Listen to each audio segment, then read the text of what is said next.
Samus, looks like I'm gonna need to ask for your cooperation on this mission, but I'm also gonna have to ask that you follow my commands. You don't move unless I say so, and you don't fire until I say so.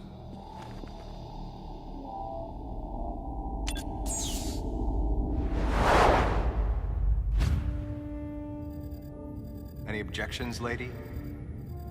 The thumbs up sign had been used by the Galactic Federation for ages. Me? I was known for giving the thumbs down during briefing. I had my reasons, though.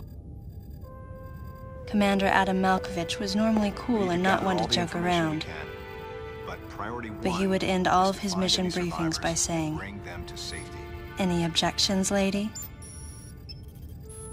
He was joking, but others weren't. At the time, I felt surrounded by people who treated me like a child, or used kid gloves because I was a woman. And yet with Adam, I was grateful for the nod. My past has left me with an uneasy soul, and as a result, it touched me on some level that Adam would acknowledge that past by calling me something delicate, like lady. And I knew more than anyone that every word from Adam was deliberate. My thumbs down was a twofold response. A sign of derision at being called a lady, and a signal of my complete understanding of the mission orders. The other soldiers were always willing to support me with easy smiles despite the fact that I clearly had so much yet to learn. Among them was Anthony.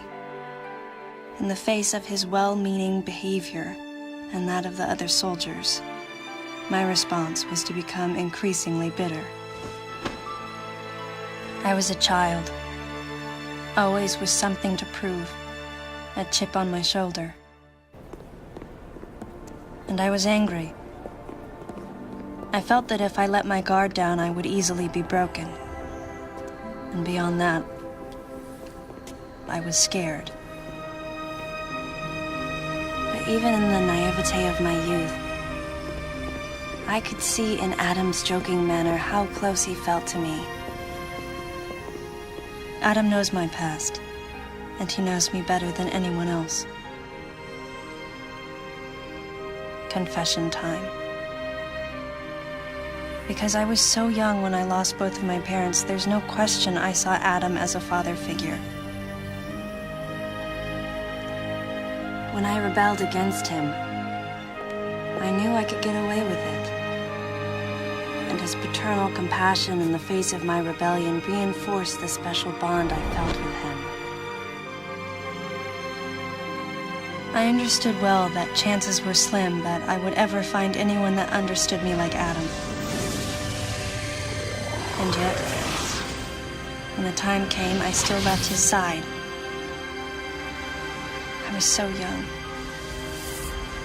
and naive.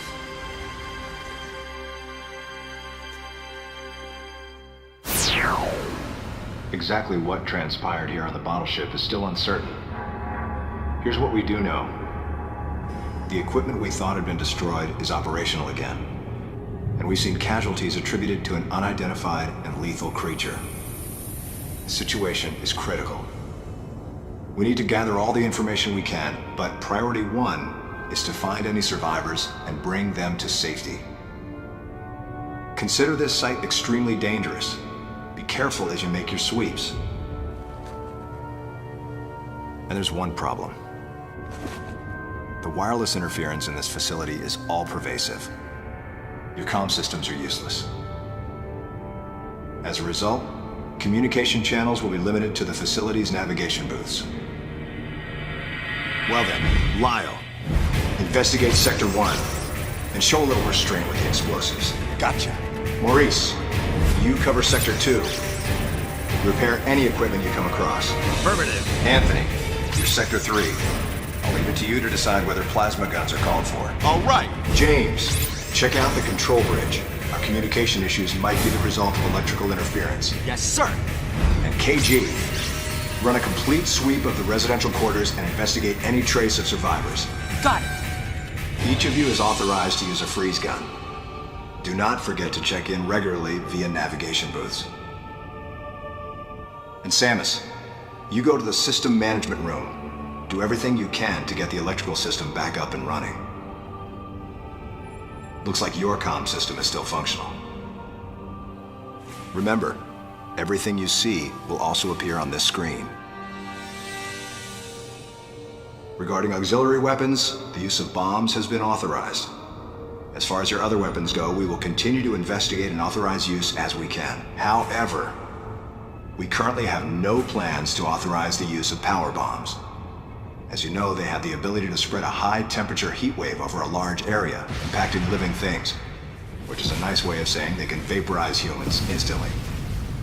You should be well aware of how dangerous power bombs are, and how their devastation can't be obstructed with common materials. Once the mission in the system management room is complete, I need you to report back. I'll give you your next orders then. I want you all to be especially careful as you execute your missions. That's the end of the briefing. It was the first joint mission I'd been a part of since becoming a freelance bounty hunter. And of course, it was the first time since my Federation days that I was following the orders of a commanding officer. Having received mission orders from Adam, I felt confused and strangely exhilarated at the unexpected turn of events. I responded. Understood, Adam. No objections, of course. Oh boy, where do we begin with all that? Right then. So we're finally back in control, and we have our bombs back, so that's nice. Kind of a lot to talk about there. Okay, so well, first I guess we'll just head back here. Okay, so it's kind of strange. Samus has generally not been too super talkative in games leading up to this, and one of the problems a lot of people kind of agree with in this game is that she talks too much. She goes on and on about her, her thoughts and her feelings, and she does it in quite like a monotone way, and that's the same pretty much all the way throughout the game. So if you're kind of bored of Samus's voice, you're kind of going to have to just get used to it, unfortunately. Okay, let's save here while we're on our way through. Okay, so another thing that kind of strikes me is a bit odd about this is that Adam's choices, if you know what I mean, as to where everybody should go. Okay, so it's established pretty quickly, and everybody agrees that this is a very dangerous place. He says that the communications is down or something, so they can't really talk to each other apart from in these navigation booths, and then decides, hey, we should all split up. Okay, then you've also got that just seems like an odd choice to me. You've also got Samus here, who is well known for single-handedly taking down the space pirates and big, just doing crazy missions that would usually take a small army to do, and she can just do it by herself. And then the first thing he sends her to do is essentially turn off the lights, turn on the lights. Excuse me. So I don't know. That just seems a bit odd to me, but. Anyway, now we've got our bombs, we can head up here, and we can blow this up. Kaboom! And we can get our first energy tank. Yes! And we'll head through here. We'll blow this up too. And this takes us to the system management room where Adam actually sent us. And if we just use this computer, if we could stand in the right place.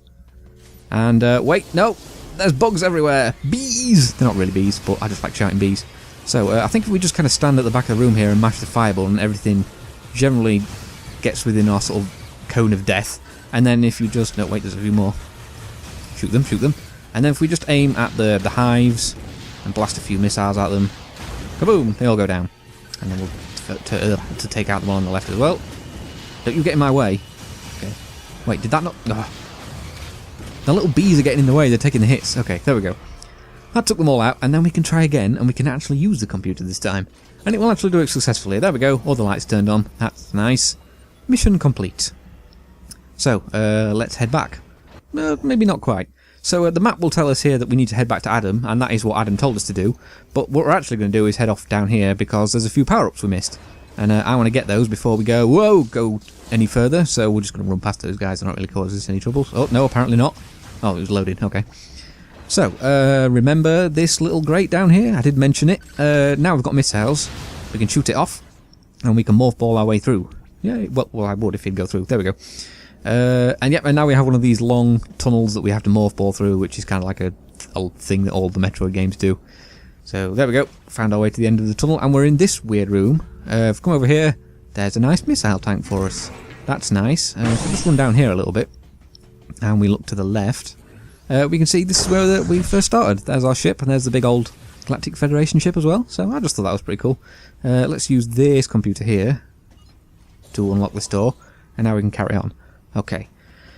Right, one of the other things I wanted to talk about, which again is like a famous problem with this game, is the authorization system. I'm just going to refill my missiles there. That's another thing I want to talk about too. Basically, the whole throughout the whole game, you're not allowed to use anything that Adam hasn't authorized, which like just seems kind of stupid to me. Like, if you've got a weapon and you can use it and it'll help you out in that situation, then you should use it. There's no reason not to, so I don't really understand it. It just doesn't really make a lot of sense. Particularly like when we already had missiles and we used a few, and then Samus just decided that she wasn't going to use them. And then the stuff like later on, like I won't go into too much detail, but like a lot of Samus's abilities that are currently restricted aren't even like offensive weapons that you could like argue are dangerous to use willy-nilly. Like some of them are like suit upgrades that just allow you to get around better. So there's no reason to like to limit those. Anyway, we're back in this room again. You may remember this from sort of quite early on, where we got knocked down by the bees. Now we can actually pick up this pickup, which is nice. And oh Jesus, didn't realise they were going to appear. That was kind of strange. Yeah, now we've got bombs. We can get down here, so we can collect that pickup, and then we can be on our way. So yeah, the whole like authorization system's kind of stupid. I'm not the first person to say that, and I probably won't be the last. I think that you can kind of get away with it with power bombs because they went down the whole like power bombs are super dangerous route. So it's like, all right, fair enough, maybe I'll buy that. But there's no reason not to allow other abilities. Why do I keep falling off here? There we go. Like particularly like the grapple beam is like one of her abilities. There's like no danger to using that anywhere, but that's been restricted as well. It's just kind of stupid. But whatever. I think I've got all the power-ups I should have at this point. Hold on, let me check my little notebook.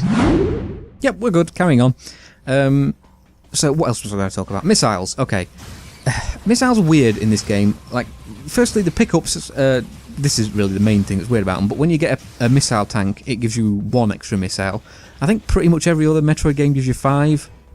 I mean, that's not really a big problem. But the thing is, like, I can't really demonstrate here because I've got full missiles, but I'll be able to use some in a second.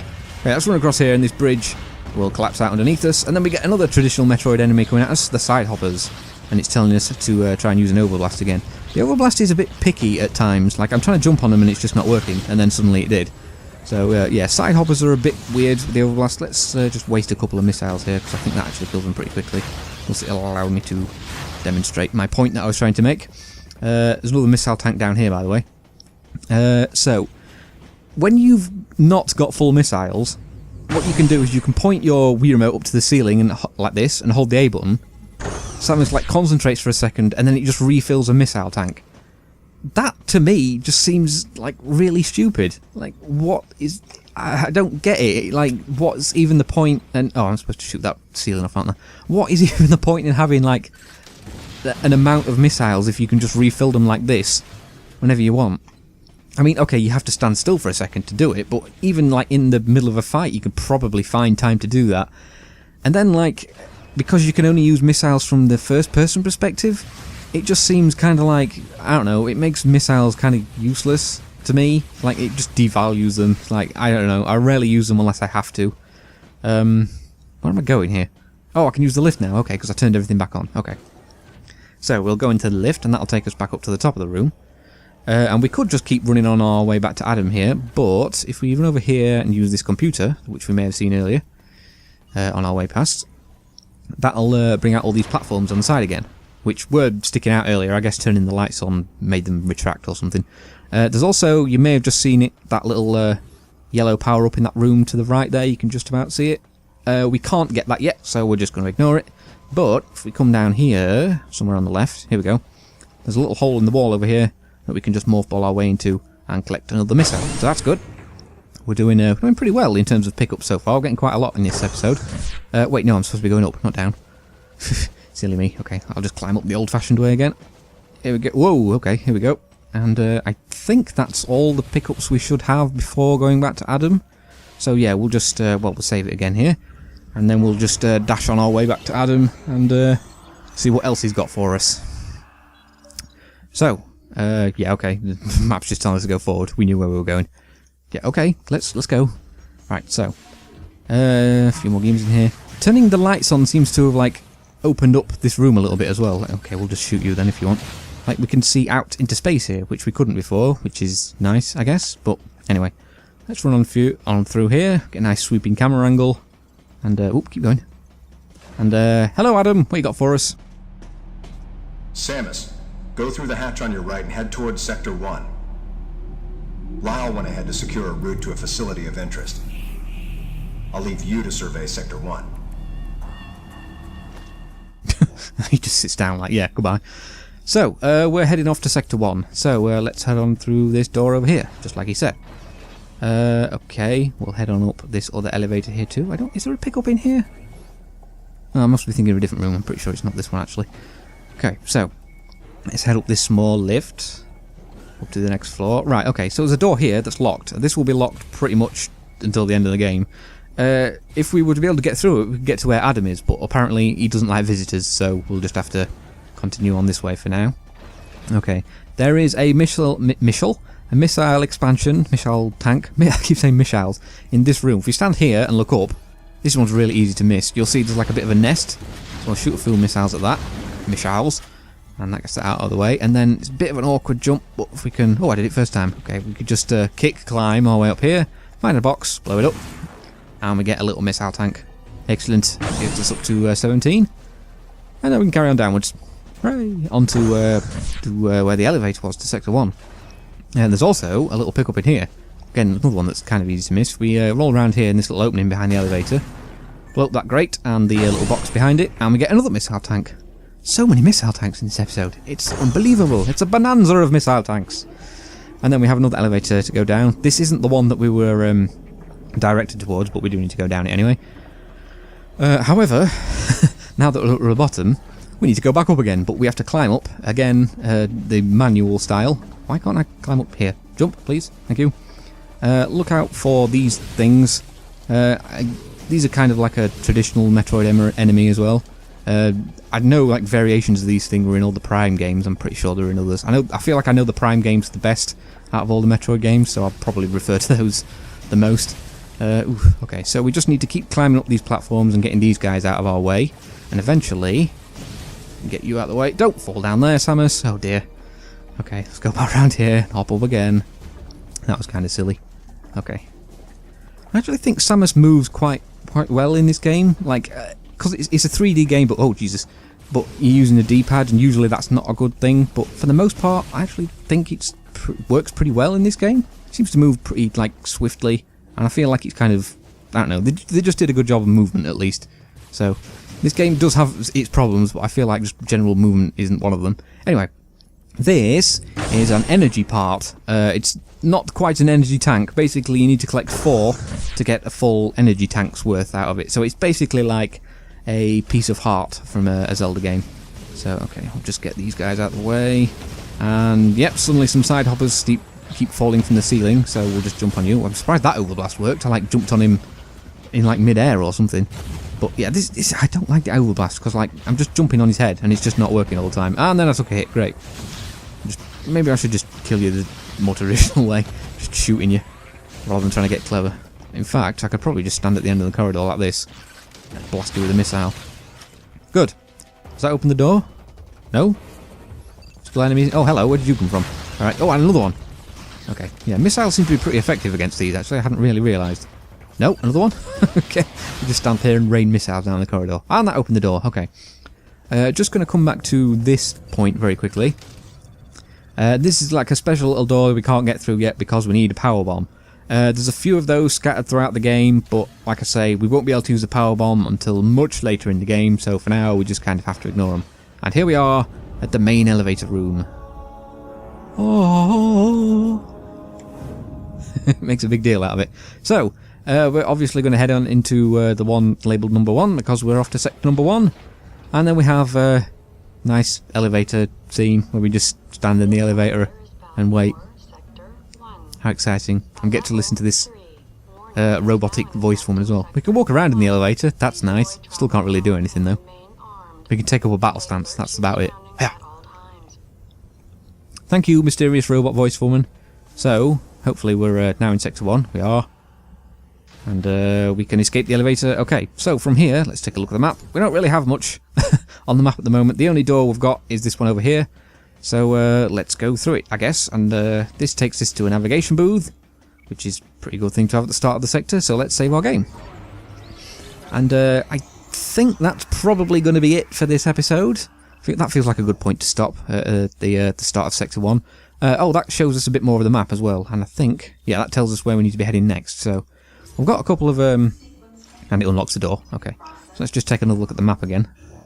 So we've got a couple of sort of big, wide, ominous-looking rooms. Usually when you see big rooms like that, it usually means there's a boss coming, but I think we're okay. Yeah, well, our next target is to get to this navigation room over here. So, that's what we're going to be doing in the next episode. So, thanks everybody for watching. Hope you enjoyed it so far, and I will see you in the next video for more Metroid Other M. Goodbye, everybody.